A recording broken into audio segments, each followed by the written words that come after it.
Dear parents and students, ఈ వీడియోలో JEE mains నుంచి జేఈ అడ్వాన్స్కి క్వాలిఫై అవ్వడం, తర్వాత ర్యాంక్ ఏ విధంగా వచ్చింది, ఎంత స్కోర్కి వచ్చింది అనే విషయాన్ని ఈ వీడియోలో చెప్పదలుచుకున్నాను.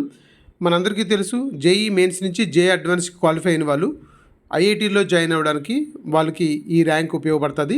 అయితే జేఈ అడ్వాన్స్ వచ్చేటప్పటికి 2 పేపర్లు రాయాలి, అంటే మార్నింగ్ 2 షిఫ్ట్లో రాయాలి, మార్నింగ్ అండ్ ఆఫ్టర్నూన్. ప్రతి షిఫ్ట్లో కూడా 3 సబ్జెక్టులు ఉంటాయి, మ్యాథ్స్, ఫిజిక్స్, కెమిస్ట్రీ కూడా ఉంటాయి. ప్రతి సబ్జెక్టు కూడా క్వాలిఫై అవ్వాలి. అంటే ప్రతి సబ్జెక్టు జనరల్ అభ్యర్థికి ఎన్ని మార్కులు వస్తే క్వాలిఫై అవుతారు అన్నది లాస్ట్ వీడియోలో నేను చెప్పడం జరిగింది. ఈ వీడియోలో ఫస్ట్ ర్యాంక్ జనరల్ అభ్యర్థికి ఫస్ట్ ర్యాంక్ వచ్చిన అభ్యర్థికి 355 మార్కులు వచ్చాయండి అవుట్ ఆఫ్ 360. అదే జనరల్ అభ్యర్థికి లాస్ట్ ర్యాంకు 25,946 ర్యాంకు వచ్చిన క్యాండిడేట్కి టోటల్ మార్క్స్ 104.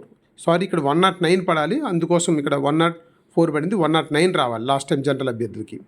అలాగే ఈడబ్ల్యూఎస్ వాళ్ళకైతే ఫస్ట్ ర్యాంక్ వచ్చిన వాళ్ళ కేటగిరీలో 326 మార్కులు వచ్చింది. అలాగే లాస్ట్ ర్యాంకు ఈడబ్ల్యూఎస్లో 5,433 ర్యాంక్ వచ్చింది, వాళ్ళకి 98 మార్క్స్ వస్తే వాళ్ళు క్వాలిఫై అవుతారు. అక్కడ వరకు తీసుకున్నారు. 98 క్వాలిఫైయింగ్ ఈడబ్ల్యూఎస్ వాళ్ళకి, ఓబీసీ ఎన్సీఎల్ వాళ్ళకి కూడా. అలాగే ఓబీసీ ఎన్సీఎల్ వాళ్ళకి గతసారి ఫస్ట్ ర్యాంక్ వచ్చిన వాళ్ళకి 328 మార్కులు వచ్చాయండి, 3 సబ్జెక్టులు కలిపి. అది మ్యాథమెటిక్స్, ఫిజిక్స్, కెమిస్ట్రీ కలిపి, మార్నింగ్ పేపరు, ఈవినింగ్ పేపర్లో కలిపి. అలాగే ఎస్సీ క్యాండిడేట్కి ఫస్ట్ ర్యాంక్ లాస్ట్ టైము 303 మార్కులు వచ్చింది. లాస్ట్ ర్యాంకు 5,682 ర్యాంక్కి 54 మార్కులు వచ్చింది. ఎస్సీ ఎస్టీ క్యాండిడేట్కి లాస్ట్ టైం 54 మార్కులు అగ్రిగేట్ వస్తే క్వాలిఫై అయ్యారు. ప్రతి సబ్జెక్టు 5 మార్కులు వస్తే చాలు. అలాగే ఎస్టీ క్యాండిడేటు ఫస్ట్ ర్యాంక్కి 299 మార్కులు రావాలి, వచ్చాయి.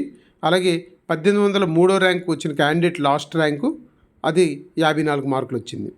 ఇది గతసారి category wise marks versus ranks. ఈ ర్యాంకు, ఈ యొక్క స్కోర్ సాధించిన వాళ్ళు గతసారి క్వాలిఫై అయ్యారు. చాలామందికి మంచి కాలేజీలో, మంచి బ్రాంచీలు కూడా సీట్ రావడం జరిగింది. ఈ విధంగా మీరు ఫిజిక్స్, మ్యాథ్స్, కెమిస్ట్రీ 3 సబ్జెక్టులు ఎంత స్కోర్ వస్తే మీకు మంచి ర్యాంక్ వస్తుంది అనే విషయాన్ని మనం ఒకసారి చూస్తే, అంటే ప్రతి స్టూడెంట్కి కూడా ఇక్కడ మనం అర్థం చేసుకోవాల్సింది, ప్రతి సబ్జెక్టులో 9 మార్క్స్ వచ్చి అగ్రిగేట్ ఏమో జనరల్ అభ్యర్థులకు 109 రావాలి. ప్రతి సబ్జెక్టులో 9 మార్క్స్ వచ్చి అగ్రిగేట్ ఈడబ్ల్యూఎస్, ఓబీసీ ఎన్సీఎల్ వాళ్ళకి 98 మార్క్స్ రావాలి. ఎస్సీ ఎస్టీ క్యాండిడేట్స్కి ప్రతి సబ్జెక్టు 5 మార్కులు వచ్చి అగ్రిగేట్ వచ్చేటప్పుడు 54 రావాలి. అయితే గతసారి ర్యాంకులు ఎలా వచ్చాయి అన్నది ఒకసారి చూస్తే, బిలో 10 ర్యాంక్స్ వచ్చినటువంటి స్టూడెంట్స్ అందరూ కూడా, అంటే 328 మార్కులు 3 సబ్జెక్టులు కలిపి వస్తే బిలో 10 ర్యాంక్ వచ్చింది. 302 మార్కులు వస్తే బిలో 100 ర్యాంక్ వచ్చింది. 302 అవుట్ ఆఫ్ 360కి 360కి 302 వస్తే బిలో 100 ర్యాంక్ వచ్చింది. 257 మార్కులు వస్తే అవుట్ ఆఫ్ 360కి 500 ర్యాంక్ బిలో వచ్చింది. మీరు ఈ విధంగా చూడండి, 233 మార్కులు వస్తే 1000, 180 మార్కులు వస్తే 4000 ర్యాంక్ బిలో వచ్చింది. 5000 ర్యాంక్ బిలో వచ్చిన వాళ్ళకి 172 మార్కులు వస్తే 5000 ర్యాంకు వచ్చింది గతసారి.